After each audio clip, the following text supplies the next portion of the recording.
হাসিনার তৈরি আয়নাঘর। শুরুতেই আপনারা দেখতে পাচ্ছেন কত মানুষের কঙ্কাল পড়ে রয়েছে এখানে।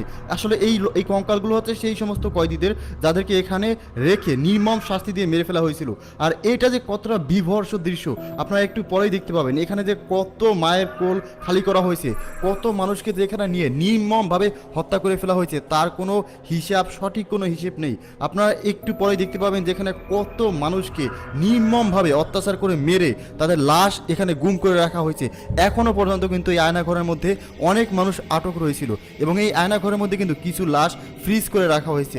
আর আপনারা এই আয়নাঘরের যে বিভৎস দৃশ্য তা একটু পরে জানতে পারবেন। এবং আপনাদেরকে জানিয়ে রাখি, এই আয়নাঘরের বিভৎস দৃশ্য সবার পক্ষে দেখে সহ্য করে থাকার মতো নয়। আমি এই ভিডিওটি করার সময় আমার ভয়ে আমার কলিজা শুকিয়ে যাওয়ার মতো একটা অবস্থা কিন্তু হয়ে গিয়েছে, কারণ এতটা বিভৎস দৃশ্য আমি আমার জীবনে কখনো হরর মুভিতেও দেখিনি। কিন্তু বাস্তবে এমন ঘটনা আমাদের বাংলাদেশের মধ্যেই যে ঘটেছে এটা আমি কখনো স্বপ্নেও ভাবিনি। বাংলাদেশের মধ্যে এমন একটা কুখ্যাত আয়না ঘর তৈরি করে রাখা হয়েছে যে আয়না ঘরের মধ্যে মানুষদেরকে মেরে গুম করে দেওয়া হতো। আর মারা হতো কোনো সাধারণভাবে নয়, এখানে মানুষদেরকে প্রথমে বন্দি করা হতো। যাদেরকে এই আয়নাঘরের মধ্যে নিয়ে বন্দি করা হতো তাদের তথ্য মতে যে তারা কখনো কল্পনাও করতে পারতো না যে তারা বাংলাদেশের মধ্যে রয়েছে নাকি অন্য কোনো দেশের মধ্যে রয়েছে। মানে তাদেরকে প্রথমে চোখ বেঁধে জমটুপি পরিয়ে তাদেরকে গ্রেপ্তার করে এখানে আনা হতো। তারপরে এই আয়নাঘরের মধ্যে আটকে দেওয়া হতো। চারো দেয়ালের মাঝখানে থেকে কখনো বোঝাই যেত না যে এর আশেপাশে কি রয়েছে বা সে কোন লোকেশনটায় অবস্থান করছে। এই আয়নাঘরের মধ্যে যারা কাটিয়েছেন, যারা এখান থেকে জীবিত ফিরেছেন, তাদের মুখ থেকে যে লোমহর্ষক বর্ণনা শোনা যায় তা শুনলে আপনার মনে হবে পৃথিবীর মধ্যেই হয়তো জাহান্নামের শাস্তি দেওয়া হয়েছে। এমনই ভয়ঙ্কর শাস্তি তাদেরকে দেওয়া হয়েছিল। তাদেরকে প্রথমে এই আয়নাঘরের মধ্যে রাখার পর তাদেরকে টর্চার করে পা উপরে রেখে মাথা নিচে দিয়ে টর্চার করে তাদের কাছ থেকে তথ্য বের করার চেষ্টা করা হতো। যতটুকু তথ্য তারা বের করতে পারতো তথ্য বের করতো। তারপরে তাদেরকে খাবার হিসেবে কি দেওয়া হতো সেটা শুনলে আপনার গায়ের প্রত্যেকটি লোম দাঁড়িয়ে যাবে। তাদেরকে খাবার হিসেবে দেওয়া হতো ক্যাকটাসের কাঁটা। হ্যাঁ, ক্যাকটাসের কাঁটা তাদেরকে দেওয়া হতো, যাতে করে এই খাবার ক্যাকটাসের কাঁটা খাওয়ার পর তাদের খুব বেশি ক্ষুধা লাগতো না। ক্যাকটাসের কাঁটার একটা বৈশিষ্ট্য হলো এটা খেলে খুব বেশি ক্ষুধা লাগে না। এবং তাদেরকে খাবার দেওয়া হতো ঠিকই, কিন্তু পানি দেওয়া হতো না। পানির অভাবে তারা ওই খাবার থেকে তারা মূত্র বিসর্জন দিয়ে সেই মূত্র পান করতো। মানুষ যখন ক্ষুধার্ত থাকে, যখন খাবার না থাকে, তখন মানুষ অনেক কিছুই করে। তো ওই মূত্র পান করতো, আবার সেই মূত্র বিসর্জন দিয়ে আবার পান করতো। এভাবে 2-3 বার মূত্র বিসর্জন দিয়ে পান করার পরে তাদের কিডনি বিকল হয়ে মারা যেত।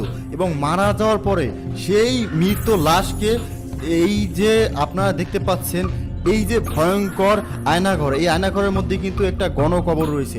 সেই গণকবরের মধ্যে মৃত লাশকে একেবারে গণহারে চাপা দিয়ে কিন্তু এই লাশগুলোকে দেখে ফেলা হতো।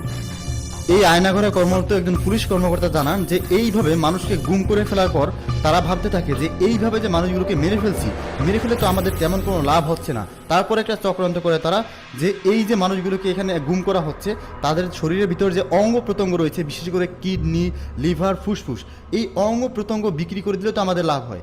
এই ভাবনা থেকেই তারা একটা পৈশাচিক চক্রান্ত শুরু করে। সেই চক্রান্ত অনুসারে তারা কি করে যে এই যে মানুষগুলো রয়েছে, যখন এই আয়নাঘরে আসলে খুব বেশি মানুষ রাখার জায়গা ছিল না, প্রতিনিয়তই এখানে নতুন নতুন আসামি নেওয়া হতো।